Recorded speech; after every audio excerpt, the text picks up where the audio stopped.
Welcome to the Self-Publishing School podcast.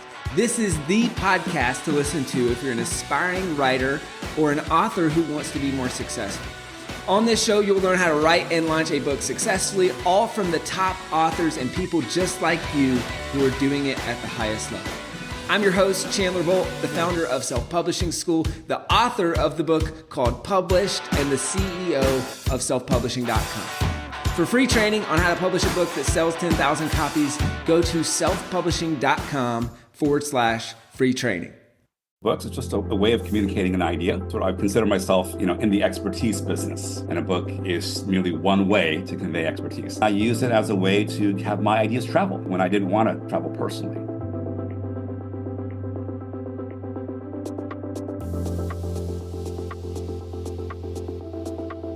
So it's been great for getting me speaking opportunities. It's great for getting publicity. It's great as a marketing tool after you have a lead to get them to become a client. It's been very great for that. It makes sales a lot easier when you have a book. The book does a lot of the selling for me. So it's been really beneficial over the last 10 years or so.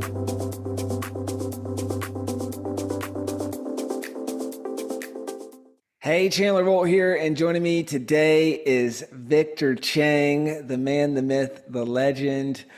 He's the author of multiple books, including Extreme Revenue Growth and Case Interview Secrets. Wildly successful book. You look on Amazon, over 1,500 reviews.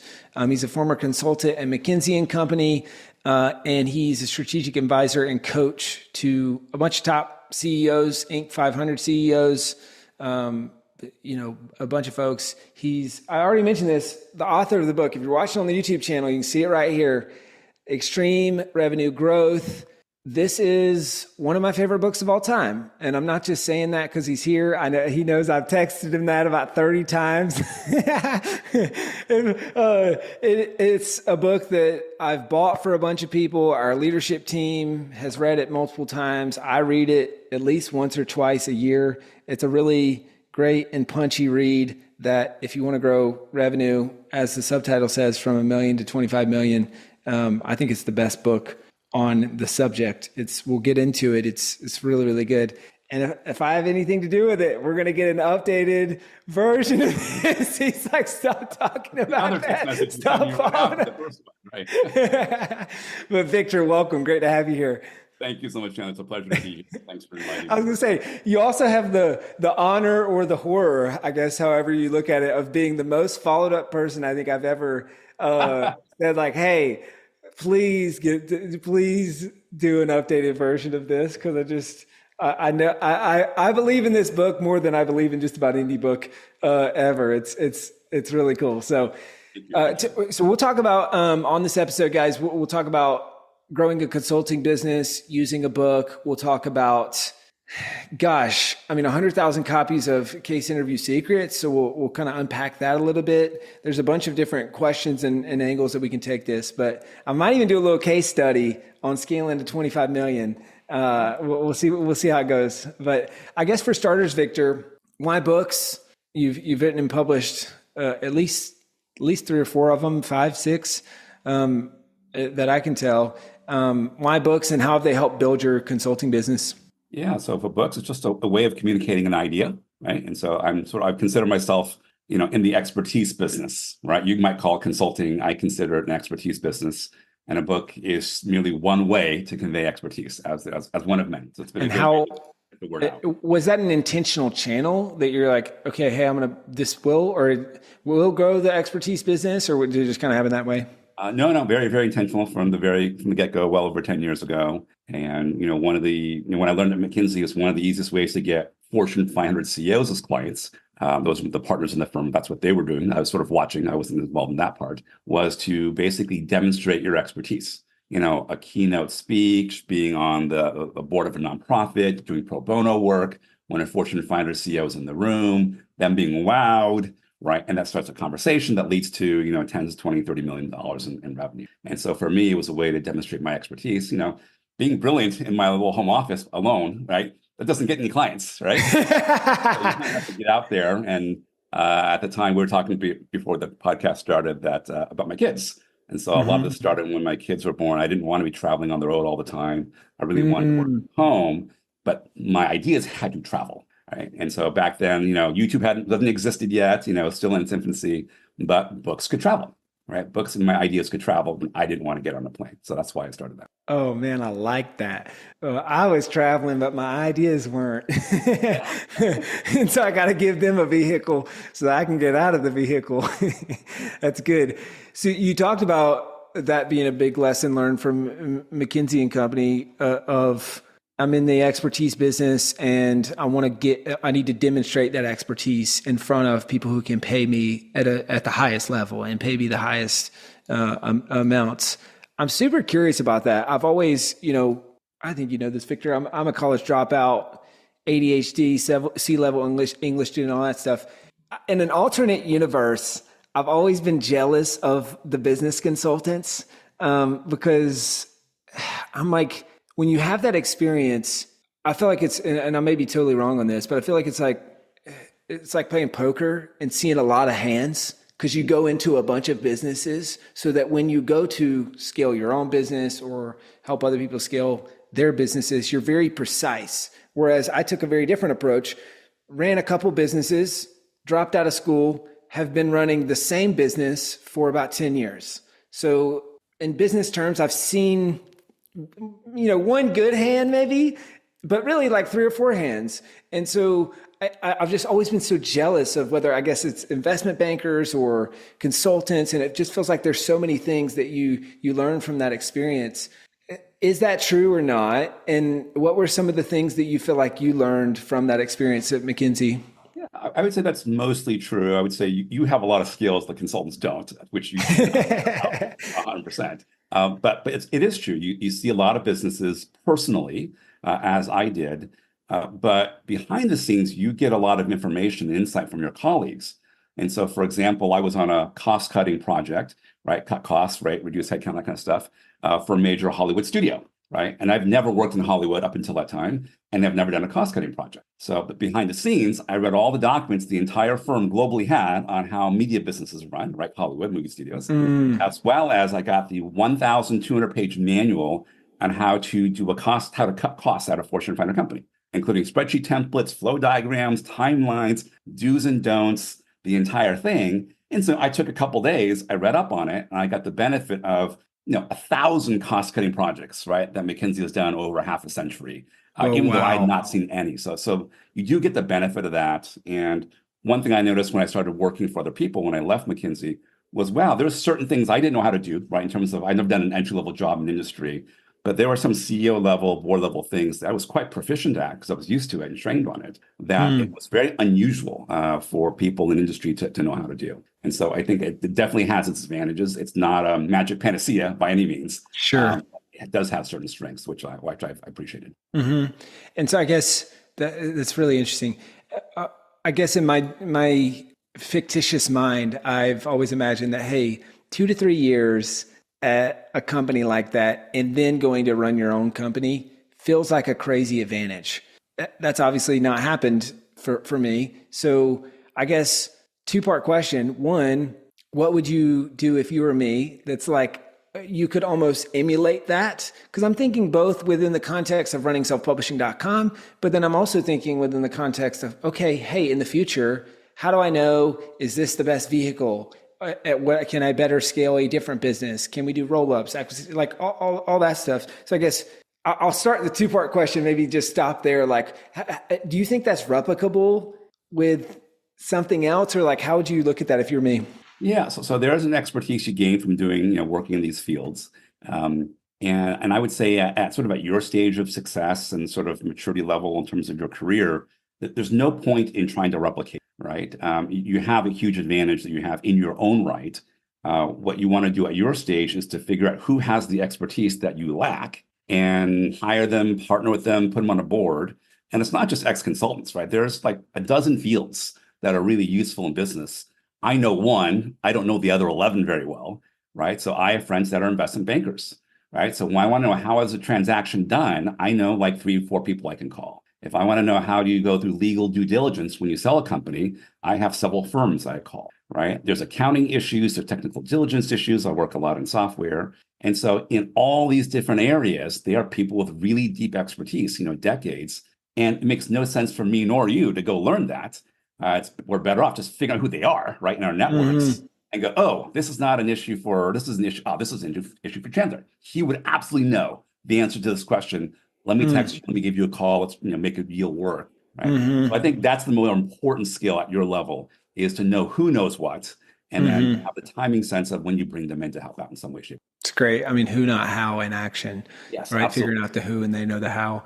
What would you say were maybe 2 or 3 big lessons learned from your time at McKinsey? And how does that influence, obviously, since then, you've been doing a ton of coaching with high-level CEOs. How has that influenced or helped there? Yeah, I think to grow a great business, you have to get the decisions right? There's a handful of decisions that really make or break your business. That's been true for you, been true for me, for everybody. And there are really 2 ways to make the right decision. Actually 3 ways. One is you flat out get lucky, right? You flip a coin, it just right time, right place, right decision, and it worked out okay, right? The second way is through intuition. So a good person for that would be like Steve Jobs, right? He's very intuitive. He looks at no market research data. He just has this vision. He has a pulse on what people want, even though they don't know they need it. And he's right? He was right for so long. That's another way to be successful. And then the third way to be successful is through analysis, right? And that's sort of more the McKinsey way. And especially in more established businesses where a market does exist, there are competitors you can study, there's sales data, there's customer data you can look at. There is a methodology to look at that and arrive at a better decision that is very low risk, very high return, and you do that over and over again, you can be very, very successful. But all 3 ways you can, become a billionaire, right? All 3 ways work. But the third one of the analysis is a bit more consistent and replicatable. You can get it down to methodology. Intuition is just sort of based on your DNA, right? You either got it or you don't. And luck is luck, right? And, you can't replicate the luck. Sometimes it just happens, and you just happen to be the beneficiary of it. Yeah, that's good. I guess you can create your luck by working really hard, but then you're still relying on the luck to happen within that hard work. Is that framework in any of your books, by the way? It is not. I got like 10 books in my head. One of them. That's a mental outline. That's good. I like that. So we're kind of moving forward in the timeline from McKinsey. I want to talk briefly on case interview secrets. I know you mentioned just before this interview, 100,000 copies sold. I'm looking on Amazon, over 1,500 reviews. On the back, I was on your site earlier today, caseinterview.com. I think on there it was a stack. It was like 105,000 active members or something. There's some crazy stats on there of how successful that community's been. So I want to start with the book and then maybe evolve into how the book's built the community. So first off, why do you think that book has sold so well and done so well? Yeah, so let me explain what a case interview is, because not everyone knows. Right? Yeah, cool. It's a particular style of job interview that the consulting firms like McKinsey give. And basically, it's a hypothetical situation interview. It would typically be like, let's say your client is Ford Motors Company. They're looking at Tesla. They see that electric vehicles are really growing. What do you recommend that they do? You have 30 minutes, cite all your reasonings and with data, go. And you got 40 minutes of silence, right? That's the interview. And so that's a very intimidating interview. If you've never encountered it before, you have no warning about it. So when I first wrote that book, there was, I think, one other book, on the topic that was out. I read it. I realized it was incorrect. It was written by somebody that had not been an interviewer, as I had been. And I know a third of the book was really good. The other 2/3 were flat out wrong. There was no website on the topic in the entire world. And so I did 2 things early on. One, I bought the domain, caseinterview.com, right? Owned the category. And, maybe 2-3 years into that process, I decided to write a book because people were emailing me all these questions. Like, let me just write it down once and for all. I'll put it out there and I can get back to my day job and kind of people can leave me alone. And it just grew very organically. I think the biggest lesson learned was there was a lot of demand for that particular piece of knowledge or expertise. And there were very few alternatives available. And I happened to fill basically I solved the problem that a lot of people had. And these were for jobs that today pay, you're coming out of college, you earn 100,000. Coming out of business school, you probably earn 225, 250. So these are very high paying, very prestigious, sort of make or break your career kinds of jobs. And back then there was very little information about it. And so you wrote a great book that solved a specific problem and solved it very well and better than the market. And I think it's interesting because I feel like maybe this was right before the interview. You're like, oh yeah, super niche book. And it's funny working with so many authors, we see this all the time. A lot of people would self-disqualify that book idea. Like, oh, this market's way too small. Right? And they wouldn't write it. But I think to your point, that's probably a big part of the reason for the success is that it was so specific. Yeah, and I would say this interview, had we done it 25 years ago, would be very different, right? Because I would have disqualified myself from that topic. What's different today is, I have followers in 60 countries around the world, on a monthly basis. On an annual basis, it's probably 212, including nations not recognized by the United Nations, but recognized by Google, right? That's kind of my authority figure is Google. My book is for sale in bookstores in at least 24 countries, and probably a couple dozen Amazon websites. And so the ability to reach a global audience today through Amazon, through self-publishing, other vehicles is far easier than 25 years ago. Right? So, 25 years ago, this probably would have been too small because I can't get in physical bookstores back then. It wasn't a popular enough topic. But with online bookstores, with digital distribution, with multi-country distribution, multilingual distribution, you can now take a very, very niche audience that is a very small percentage of the world, but you can reach the whole world rather than just your own. That's the big difference over the last 3 decades. Nice. And did you self-publish this book? I did, yeah. Yeah, wow. It's written, it's been self-published. Every book. Wow, that's incredible. Really incredible. So the book was out there. You said, hey, I'm going to write, I'm tired of repeating myself. It's so funny. We talk about that all the time. It's like, what are the questions that you always get asked in your business? Write the book on that. And then just point to that. And you're probably tired of talking about it. Point to that book. And then you can stop talking about it, at least on a one-to-one basis that frequently. And so you kind of did that with the book. At what point did it evolve from book to this big community and business around that? Yeah, I'd say it probably actually went in reverse order. Before the book, I already had a community. Right. Cool. And I had, I think I had given a lecture at Harvard. I had the foresight to record it on video. I put up a dozen videos on YouTube.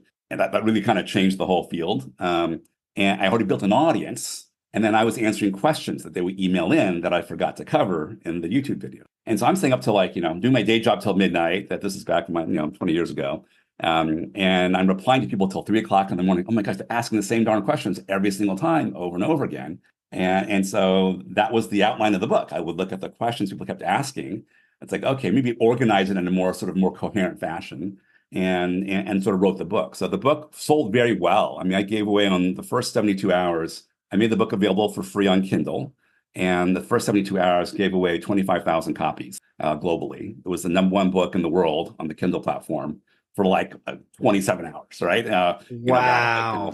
And that populated all the recommendation engines, the rating engines. Google buy this, also buy that. And it really drove a lot of the add-on sales. I've done no advertising on that book, other than putting at the bottom of my email signature file and that initial give it away for 72 hours. That's the only 2 promotions I've ever done in the history of it. You're kidding. What an anomaly. That's wild. Oh man, I'd say if you're listening to this or watching this, do not expect that to happen to you. You gotta market your book. What I did was I marketed my expertise before the book. So I'm not saying there's no marketing, right? I see. There's a lot of marketing. But I had laid the foundation, so the book was very easy. All I did was announce to them. I think at the time I had maybe 70,000 people that I was emailing every day on my email newsletter list. And so I just say, hey, book's available. It's free 72 hours. A third of the email list, 25,000 out of 75, just got it for free. Yep. And then they told their friends who told their friends who told their friends. And so obviously there's marketing, but you have to do it at some point. For me, you just have to be before the book, which made life easier after. So that's great. It's not magic. Yeah. Yeah. So let's talk extreme revenue growth. Why did you decide to write that book, and how did you write it? Yeah, so it's similar.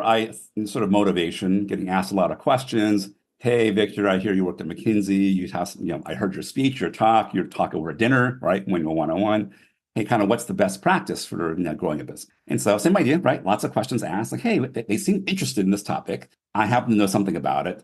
Let me sit down. I think I wrote that book and published it within a month. Right, the whole thing was done inside of 30 days, and just wrote down my ideas in a more organized, sort of laid out process. That's super important to make it easily digestible. And I use it as a way to have my ideas travel, right? When I didn't want to travel personally. And so it's been great for getting me speaking opportunities. It's great for getting publicity. It's great for as a marketing tool after you have a lead to get them to become a client. It's been very great for that. It makes sales a lot easier when you have a book. The book does a lot of the selling for me.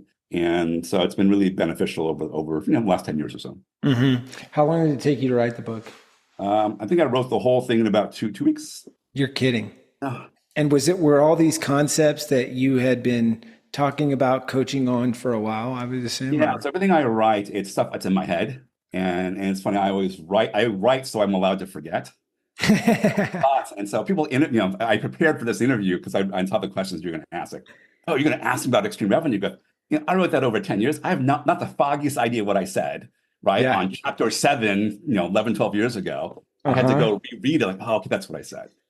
So I write to get it out of my head, and then I just refer people to the book. I give away a lot of copies, right? So for a qualified prospect, I'll send them a copy of the book before I do a one-on-one meeting. The book sells on its own. People will email me after they read the book. But it's just been a really helpful tool, again, to convey that expertise in multiple places at the same time without me having to physically do it in person.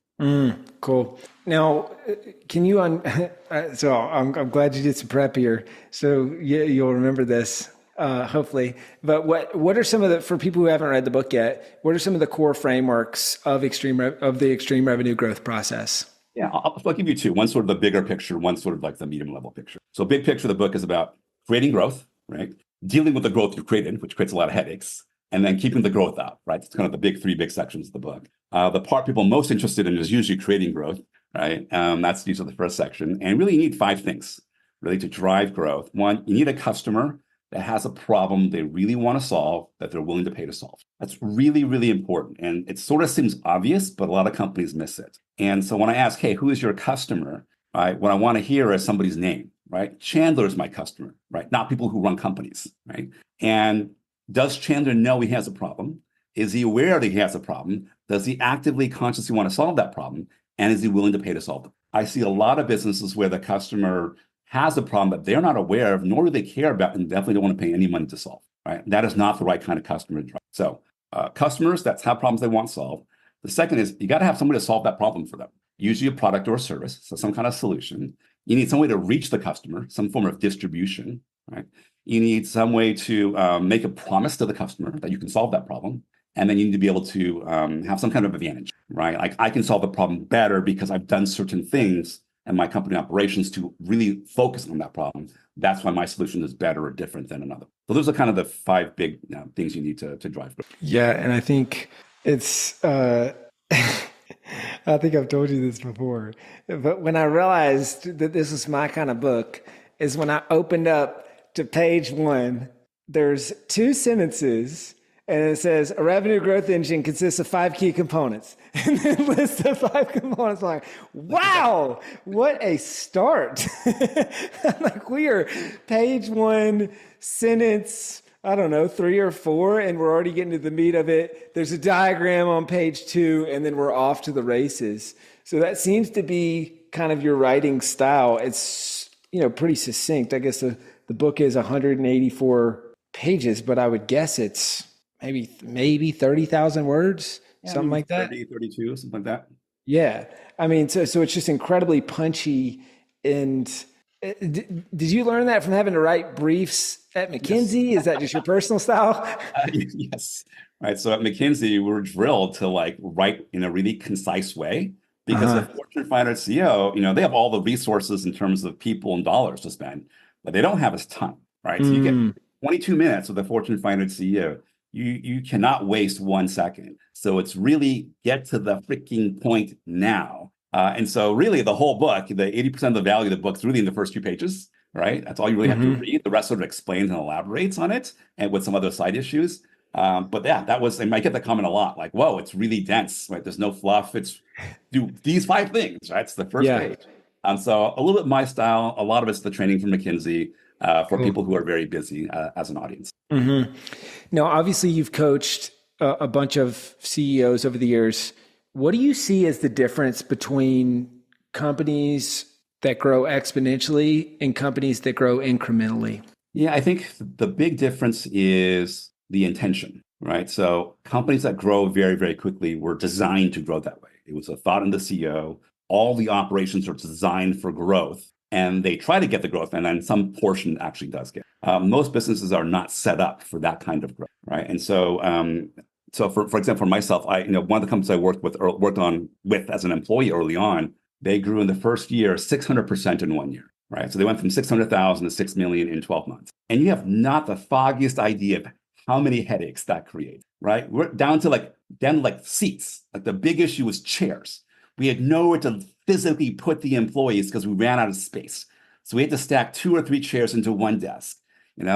Every little thing we had to design and redesign to sustain that kind of growth in sales, customers, as well as employees. Now, a regular business wouldn't have to deal with that. So that, I think that's the big difference. Is there's a very different way of designing and growing a business for 100% per year or higher every year for a couple of years, versus one that grows like 5-10%, which is you can figure that out incrementally. You get a lot of feedback from customers. You just change little things, you get a little bit better. That's pretty straightforward to do just through trial and error, to grow 5 or 10% per year. I hope you're loving this episode so far. So if you're serious about writing and publishing your book, we would love to chat with you and help create a custom plan. All right. So all you need to do right now is go to selfpublishing.com/schedule. Schedule a 45-minute consultation with one of the experts on my team. All right. Let's implement what you're learning in this episode and let's see how we can help with your book. Go to selfpublishing.com/schedule. And so when you say most businesses aren't designed to grow quickly,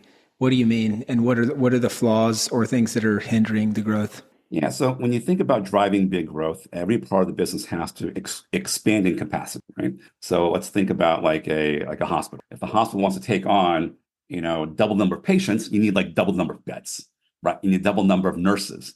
You need double number of being able to order supplies. You need double number of like loading docks. Like everything has to. And so most businesses don't design their business function areas to double, in that kind of time frame. So their ability to generate leads and prospective customers is not designed to double. They have no plan, no strategy to double the number of leads. If it's a retail business, they don't have any strategies for how you get double the amount of foot traffic in the front door, right? There is no plan. There is nothing, no resources devoted, no strategy to making that happen. There's no process for doubling the number of salespeople you have, right? You can't just hire and double the salespeople. They have to be effective. So there's a whole lot of stuff that has to go on to hiring the right person, training them, onboarding them, verifying that they're actually doing what they're supposed to do. So you go through that process in every little functional area.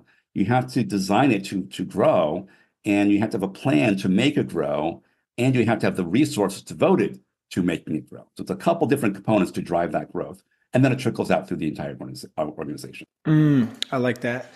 So I think this might be a good segue. I want to do a case study here, put you on the spot a little bit, which is funny and I guess relevant with the case interviews.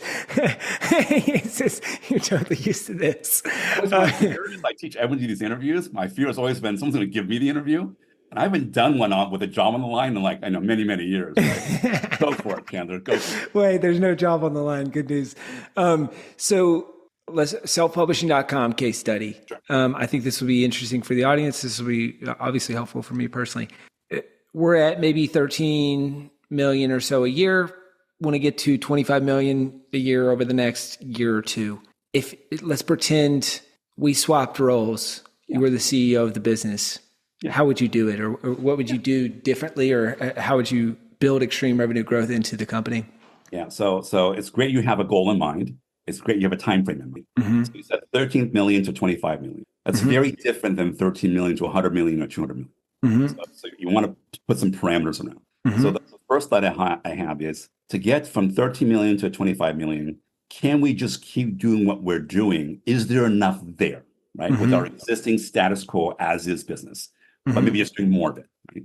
So however you get prospects and clients and visitors to the website, can we double the amount of that, right? And what happens is for a lot of businesses is you hit a point of saturation, right? So for a retail store business, you're at a particular intersection. You can't get twice as many cars to drive by your location because they just physically aren't there, right? So for that business, you have to open a second location on an equally busy intersection to get double the traffic driving by to get double the people in the front door, right? That's kind of the way to think about growth. So the first thing I think about, hey, can we just keep doing what we're doing and get to 25 million? So that would be really sort of two factors. One is, can we sell more to the customers we already have, our old customers?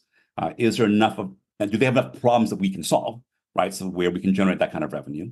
And then the other would be, okay, how can we get new customers, right? And twice as many new customers that we then sell what we normally sell to get to that 20. So I would typically do an assessment on what I call the new customer acquisition part, as well as selling to existing customers. And maybe, to existing customers, you can only sell maybe $7 million more worth of stuff, if you would. Maybe the new customer acquisition can only be another 17 million.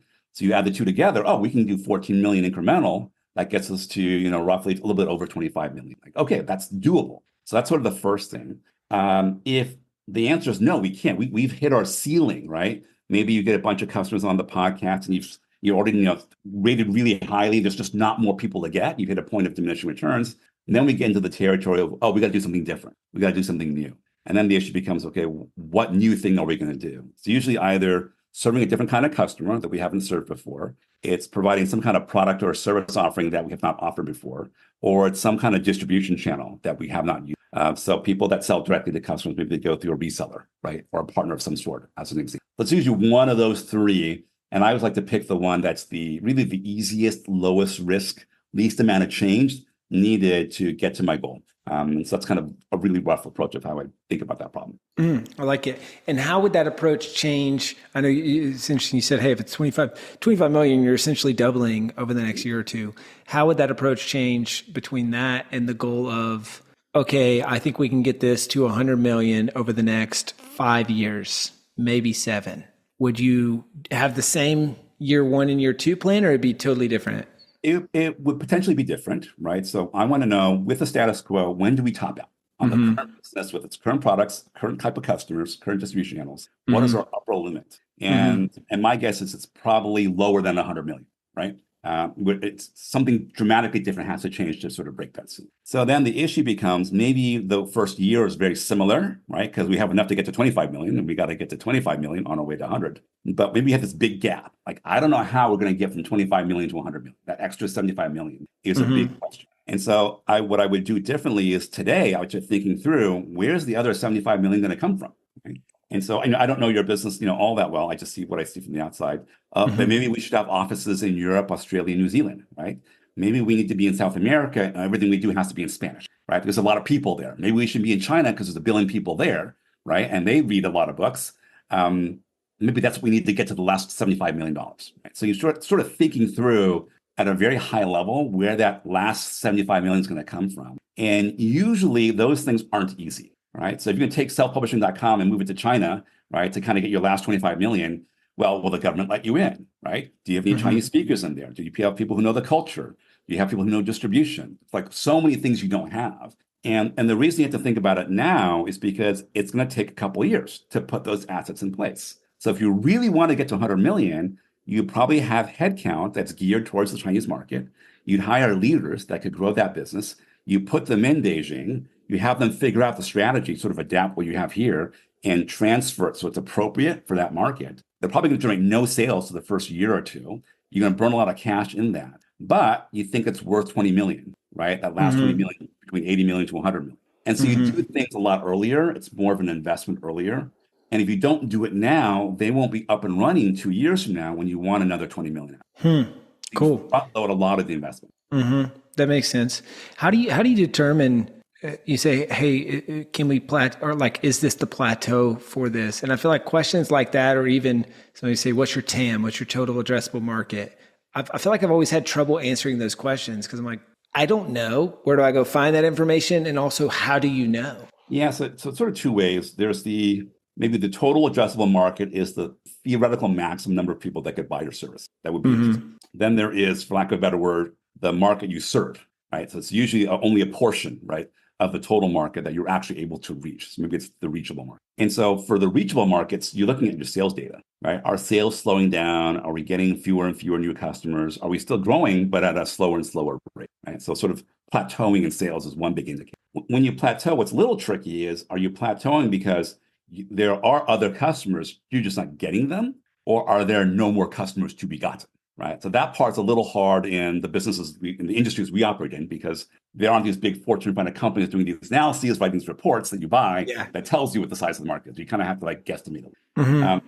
And so for me for startup companies sort of under 100 million in sales, I don't usually worry a whole lot about the total addressable market. When I was at McKinsey, we did a lot because a company with 50 billion in sales, they want to get another 50 billion. There aren't that many markets that are big enough, right, to do that. So they actually run into that issue. For most of our businesses, we don't usually hit that issue. So I worry more about the market they are able to reach, right? And are there other customers you are able to reach incrementally?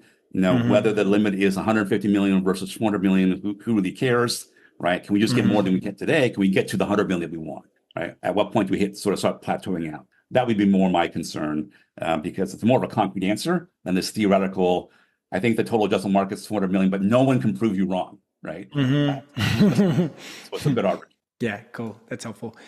How do you, so still kind of living in this self-publishing.com case study a little bit, the big question is like, how do you get a organization to rally around this?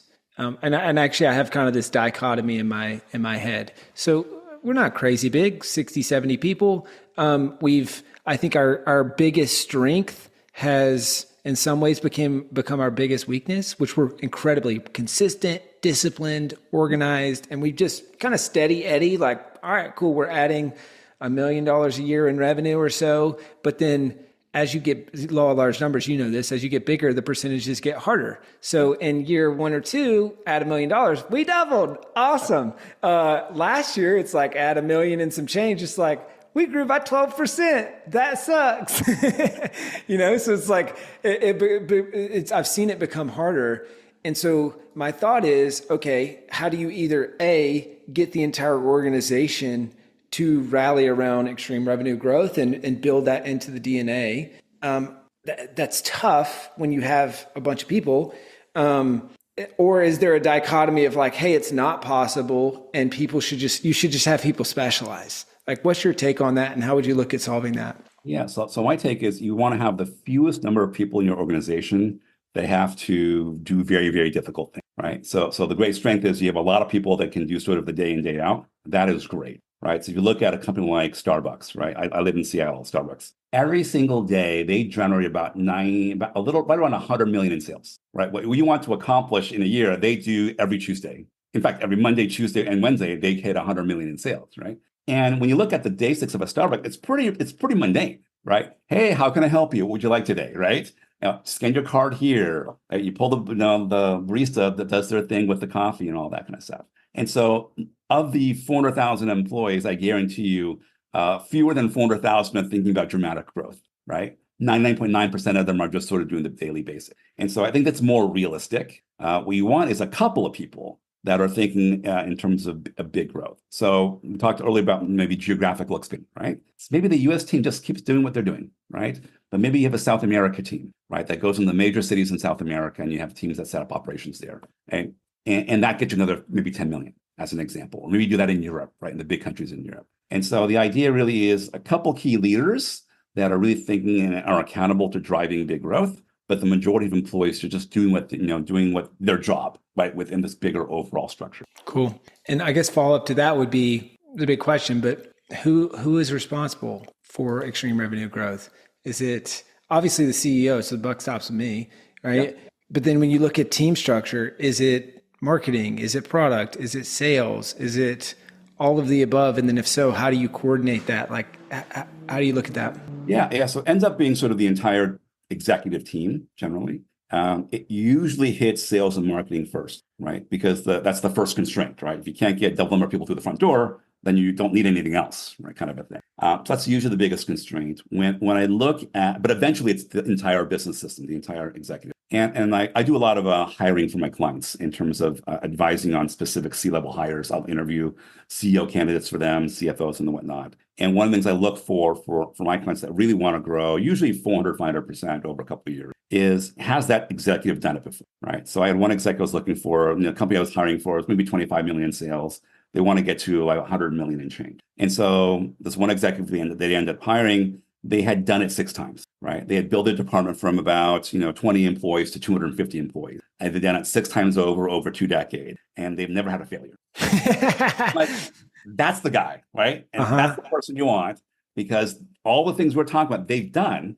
And in fact, the company that my client would be the sort of like the smallest, least sophisticated the company they've ever worked for. So this would be like taking to use a sports analogy, a major league ball player, an all-star, right? Top 10 professional baseball player, and then having them play against my kids in Little League, right? They jump down so many levels that they just completely cry. So that's sort of one way you just hire the right team, right? That sort of generates a lot of it. But it usually starts in sales and marketing. If they can figure out that growth, then it switches over to operations or service delivery or product delivery or manufacturing, kind of depends on the business. And they got to like scale up a lot, and that's often common. Then you get into like customer success or customer service, right? And support and all that. They got to stack up too. Then you get into like legal and HR and then like physical facilities, operations, factories. But it's usually sales and marketing. And the biggest constraint usually at the start is, can you get twice as many leads or 10 times as many leads?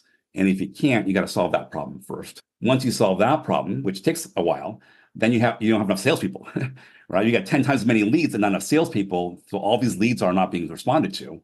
And that's a travesty. And you sort of just work your way through the chronology of all the departments your customers touch, sort of one at a time. And usually it's marketing. And where do you view product development and R&D in that? I didn't hear that mentioned in that chain. Yeah, so it depends on the business, right? So some of them are very product and R&D heavy. So one of the ways to grow, I mentioned earlier, is a different product, right? A new product or new service offering that the company does not currently offer that there are customers who want. And so that's one of the strategies for driving that growth is maybe it's a new product to existing customers, or maybe it's a new product to new customers, or maybe it's a new product to new customers in a new distribution channel, right? As you add something new, it gets more complicated and it's harder to pull off. But that becomes one major factor. So you look at pharmaceutical companies, right? They're all looking for the blockbuster drug, right? With the COVID vaccine was worth $50 billion, right? Which is insane. Things like Viagra are probably worth like $20 billion, right? A cure for a particular cancer would be worth hundreds of billions of dollars. So they're a very product-driven, right, kind of growth strategy. And so it just depends on the market and the industry you're in, like which one's easier, a new product, a new kind of customer, or a new distribution channel or a way to reach. Some combination of those three is usually where the growth comes. Cool. And do you view product as a form of marketing? I know there's different schools of thought on this, where I didn't even think about this till recently, but I had an advisor that was walking me through this. He's like, yeah, product development is just marketing. Like when it's done well, you're creating it's a part of marketing.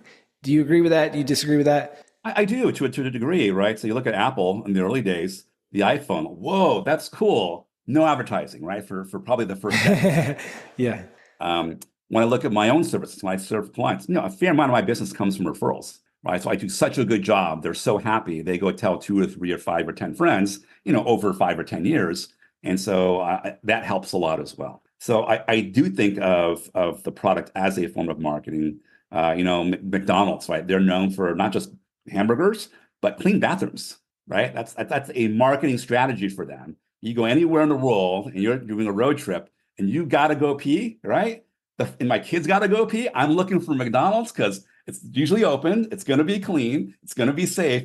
And I'm going to have to spare myself an emergency in my car, right? And that was their strategy, right? And by the way, what were they? Oh, the kids are hungry. Oh, we should probably go order something, right? So that was very, very, very intentional. If you look at Disney, like they're phenomenal at this, right? You go to Disney World, that the amount of execution they do to create a good customer experience to really wow you is really pretty incredible. And that is in of itself a form of marketing, right? You take a picture, you post it on social media, you're in front of Mickey Mouse, whatever, right? That's all advertising. So that's all from product and service delivery. So I do agree. Cool. Victor, this has been great. Thanks for humoring me on that on the case study. I hope that was as valuable for the audience as it was for me. As we close out here, where can people go to find out more about you, your book, wherever is the best place to send people? Yeah. So my sort of personal webpage, victorchang.com. That's VICTOR. Cheng is spelled a little bit differently than it sounds, CHENG.com. And that's sort of a good gateway to the various websites I have for different markets and different audiences. So that's a good place to start. Cool, victorchang.com. And I got to ask before we wrap up, is there any world where there's ever an updated and revised version of this book? I knew it was coming. Your text every year. And I give you the same answer every year for the last 5 years. It's on the list. It's just not number one on the list. Okay. So you think it might happen? I think what probably would be more likely would be another book for that audience that incorporates a lot of things I've learned in the last decade that aren't in the book. So that and probably geared more towards the software industry, because that's kind of mostly where I work these days, is in software. So that's probably more likely as a new book that sort of becomes complementary, right, to that book. Cool. I like that. Well, I'll ask, I guess, maybe one more follow-up, because I think it's a really interesting strength that you have. Sorry, we're going to a few minutes over. Is that you're very good at prioritization. And you're like, hey, it's not in the priority right now. So how do you look at that with something like this, right? I think as an outsider, I'd look at this, I'd say, hey, I feel like this probably sends you a ton of business. I guess I'm a little biased because I see the potential of it. How do you put this or even the next book in the stack of like what you prioritize to grow your personal business? Yeah, so it comes down to what problem are you trying to solve, right? So when I wrote that book, I had the issue around credibility. Like, I could speak all day, no one believes me. Like, okay, what's credible? Authors are credible. So I got the book. Who else is credible? People that appear on TV. So I used the book to get on live national television. So I've been on live TV in terms of the websites. I've been on the Wall Street Journal, Inc. magazine, Fortune magazine, every major business publication except maybe one or two, at least in the United States. And suddenly, like, no one thinks I'm an idiot, right? They go, wow, he wrote and he's been in the Wall Street Journal 5 times. He's probably not a complete idiot. So I solved that problem. Being taken seriously. And then I give keynote speeches, it helps me get in the door there. So today I don't have a credibility problem, right? So I don't need the book to solve that issue. I have other problems, right? And books do solve other problems too. But I always think about what problem I'm trying to solve right now. So going back to the case study, right? Probably for your business, it's lead generation, right? If you can't get 700% more leads, you can't get to 100 million. Solve that problem first, and whatever's the right tool for that problem is the one you should probably use. And so it's, for me, books are a great tool, and I've written many of them, and it's a very useful tool in my toolbox. But there's a right time and place for a hammer. There's a right time and place for a saw. It just depends, what are you trying to solve? What's the bottleneck or constraint? I talk about this in the book. What is the constraint getting the most in the way of getting to the next level for your business? Then use that tool. Cool. I like that. Well, man, I cannot wait, whether it's a new book, whether it's an updated and revised version of this book, for whatever versions in the future. Because guys, in closing, grab a copy of Extreme Revenue Growth. Do yourself a favor, especially if you're a CEO of a high growth company. It's an awesome book. Victor, you're the man. Thank you so much. Thank you, Cheng. Appreciate it. Thank you so much for watching or listening to this episode of the Self-Publishing School podcast. I know there's so many places that you could be spending your time. There's other podcasts that you could be listening to, YouTube channels that you could be watching. So thank you so much. It means the world. Now, I want you to do 3 things right now if you found this episode helpful. I don't know if you know this, but we've got a YouTube channel. It's a companion channel to this podcast. All the video versions of the episode are on the YouTube channel. So number 1, subscribe to the YouTube channel. Number 2, if you're listening to this podcast wherever, whether this is Spotify, Apple Podcasts. Number 2, I want you to subscribe to this podcast right now so you don't miss a future episode. And then number 3, this is probably the most important, leave a review on the podcast. All right, reviews are super important and help this podcast get discovered by other people. So number 3, leave a review on the podcast. Thank you so much. I'll see you in the next episode.